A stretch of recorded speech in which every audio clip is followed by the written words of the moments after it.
this is how you identify scam websites.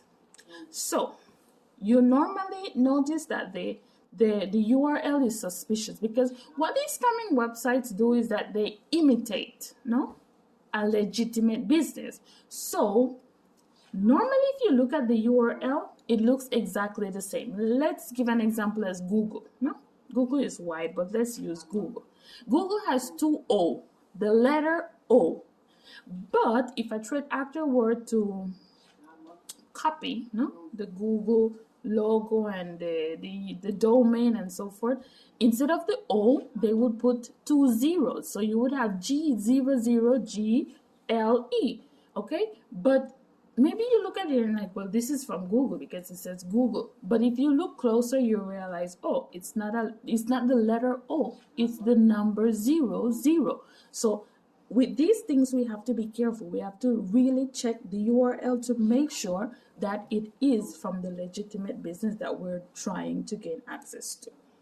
Number 2, poor design and content. This one is kind of tricky because now with AI, people are creating some powerful, beautiful websites, but at the end of the day, they're scam. So scammers are setting up really convincing websites. And if you base only on the beauty of the website, they're going to steal your money, because this is not an exact proof that the website is legitimate. However, normally scammers don't spend time on web design, grammatical checkers or stuff like that.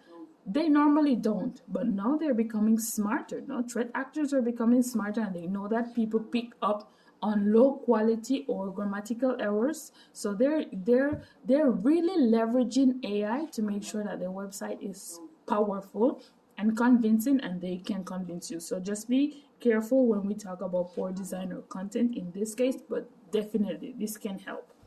Number 3 is unsecure connections.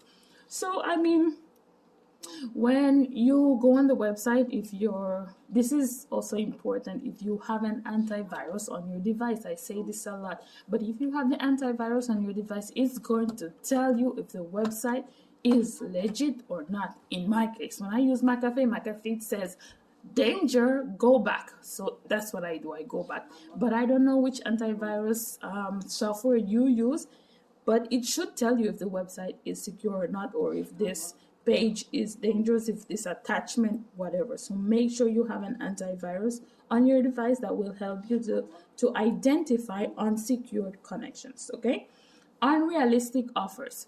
I almost fell victim for this one because I was looking for some cool sweaters, snow, because I was new to this country. It's freaking cold. I don't even like the snow, and I don't like the cold weather. So I was like, let me get me a lot of jackets, because I didn't know anywhere to go. I didn't know places here in Canada, so I was gonna shop online, and we were getting all these websites popping up on Facebook, y'all.